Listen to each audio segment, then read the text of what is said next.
आज हम शुरू करेंगे मध्यकाल की शिक्षा, जिसे कि मुस्लिम कालीन शिक्षा भी कहते हैं। तो आपके सिलेबस में जो दिया हुआ है मध्यकाल की शिक्षा, इसको हम पढ़ेंगे, जिसे कि हम मुस्लिम कालीन शिक्षा भी कहते हैं। अब देखिए, भारत में कहा जाता है कि मुस्लिमों का आक्रमण जो है वो 8वीं सदी से ही प्रारंभ हो गया था। क्यों प्रारंभ हुआ था? इसके पीछे कारण क्या था?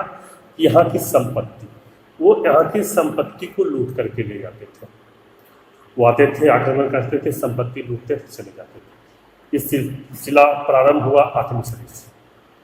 लेकिन ये मुस्लिम आक्रमणकारी का असली तूफान जो जिसे कहते हैं, वह आया 1000 ईस्वी में, जब महमूद गजनवी ने भारत पर आक्रमण करना शुरू कर दिया था।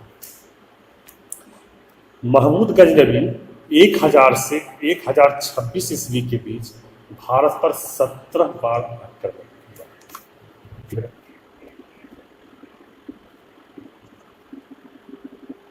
देखिए, ये जो आक्रमण करता था, महमूद गजनवी जो आक्रमण किया, इसका एक ही मकसद था, यहाँ की धन संपत्ति को लूट करके ले जाना। यहाँ पर सत्ता स्थापित करने का उनका कोई विचार नहीं होता था। वो आता था, आक्रमण करता था, जीतता था, और यहाँ की जो भी धन संपत्ति मिलती थी उसे लूट करके लेकर के चला जाता था।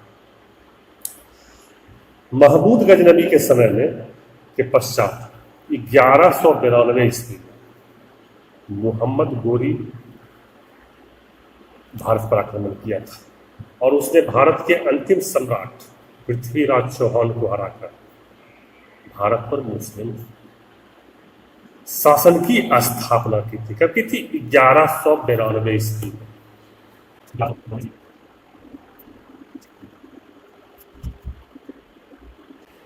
तो भारत में सबसे पहले मुस्लिम शासन किसने स्थापित किया? तो वह मोहम्मद गोरी था, जो कि अंतिम भारतीय सम्राट मोहम्मद गोरी ने पृथ्वीराज चौहान को हराया था।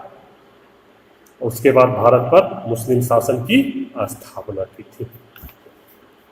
उसकी मृत्यु के उपरांत भी भारत पर अनेक मुस्लिम वंशों ने शासन किया, जिसमें कि गुलाम वंश, खिलजी वंश, तुगलक वंश, सैयद वंश, लोदी वंश, और सबसे अंतिम मुगल वंश ने 1157 ईस्वी तक भारत पर शासन किया। 1157 ईस्वी में ही क्लाइव ने प्लासी के युद्ध में मुगलों को हराकर भारत में अंग्रेजी सत्ता की स्थापना की थी। तो इस प्रकार लगभग 550 वर्ष तक भारत पर मुसलमानों का शासन रहा।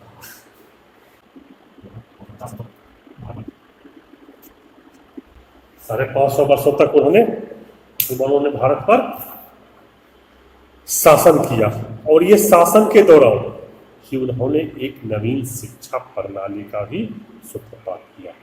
हम जो पढ़ रहे थे कि हमें सिर्फ इनकी शिक्षा व्यवस्था पढ़ने की, अभी केवल एक इंट्रोडक्शन जाने हैं कि कैसे भारत में मुस्लिम सत्ता की स्थापना हुई थी।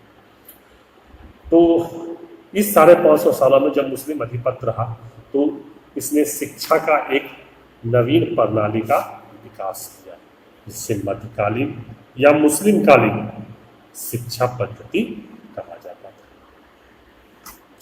इस प्रणाली के विषय में डॉक्टर FEKE का मत है कि मुस्लिम कालीन शिक्षा प्रणाली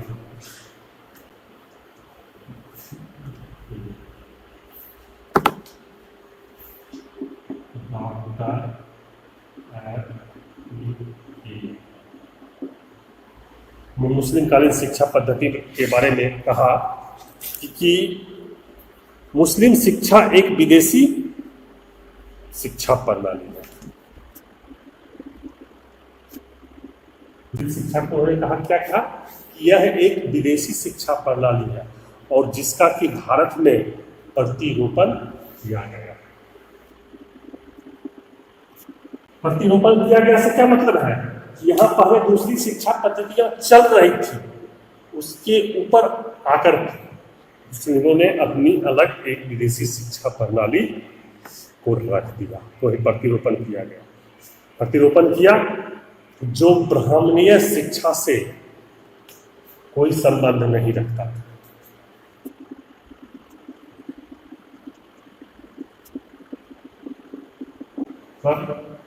डॉक्टर रैथी के क्या कहना है, यह ऐसी शिक्षा प्रणाली थी जो कि भारत में उस समय ब्राह्मणीय शिक्षा प्रणाली चलती थी, इससे यह किसी प्रकार का कोई संबंध नहीं रखता था और बिना संबंध रखे हुए यह एक नवीन भूमि पर विकसित की गई।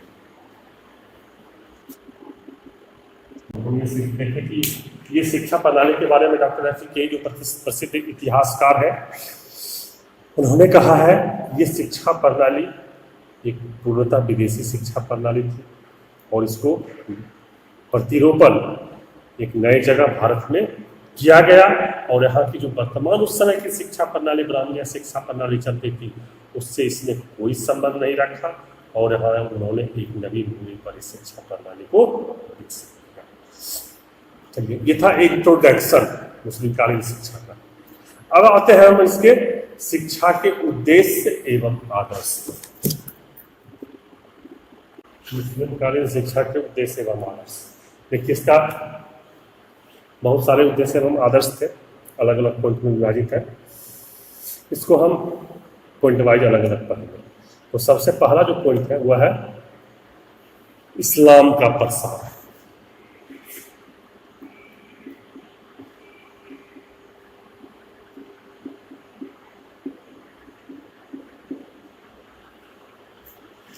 अब देखिए इसमें कि मुस्लिम शिक्षा का जो उद्देश्य था वह इस्लाम का प्रसार करना था। मुसलमान अपने धर्म का भी विस्तार करना अपना पवित्र कर्तव्य मानते थे। उनका विश्वास था कि काफिरों से इस्लाम धर्म को अंगीकार करवाने वाला मुसलमान गाजी होता है। तो ये था उनका मुख्य मकसद। उनकी शिक्षा व्यवस्था जो थी उसको लागू करने का मुख्य मकसद था कि सबसे पहले भारत में इस्लाम धर्म का विस्तार करना था। तो देखिए मिलते हैं सबसे मुख्य उद्देश्य क्या था उनके उद्देश्य एवं आदर्श में, कि मुस्लिम शिक्षा का मुख्य उद्देश्य था कि हम इस्लाम धर्म का जितना अधिक से अधिक हो सके वह विस्तार करें और धर्म का विस्तार करना वह अपना पवित्र कर्तव्य मानते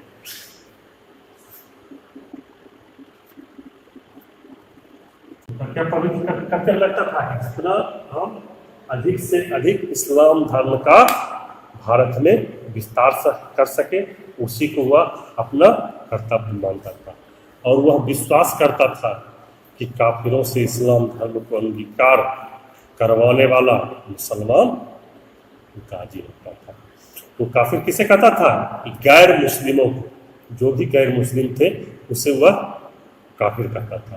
तो वह क्या कहता था कि उनका विश्वास था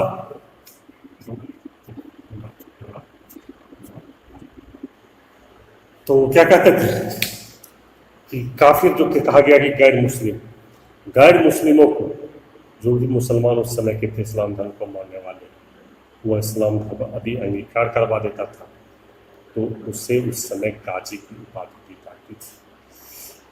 और इस विश्वास से प्रेरित होकर के मुसलमान शासकों ने विभिन्न विधियों का प्रयोग करके पूरे भारत के कोने कोने में मुस्लिम धर्म को फैलाने का कार्य किया। विभिन्न विधियों का मतलब क्या, या तो दंड देके, प्रताड़ना देके, प्रलोभन दे करके, जैसे भी हो उन्होंने पर इस्लाम धर्म का जो भी मुस्लिम शासक थे कि हम गाजी बन जाएंगे गैर मुस्लिमों को अगर इस्लाम धर्म अपना देते हैं तो। देखिए इसमें से दो विधि थी। एक तो विधि ये बताए कि प्रलोभन हो या धमका करके हो या जैसे भी हो। दूसरा था कि शिक्षा के द्वारा व्यक्तियों को इस्लाम से अवगत करवाना। वो शिक्षा में क्या करते थे, इस्लाम धर्म को सर्वोपरि मान करके बताते थे और इस उद्देश्य के लिए उन्होंने मकतब और मदरसों की स्थापना की जिनमें धार्मिक शिक्षा को सर्वोपरि स्थान मकतबों में कुरान की आयतों को कंठस्थ करना अनिवार्य था। यहाँ दर्शन, साहित्य और इतिहास की शिक्षा धार्मिक पुस्तकों के आधार पर दी जाती थी।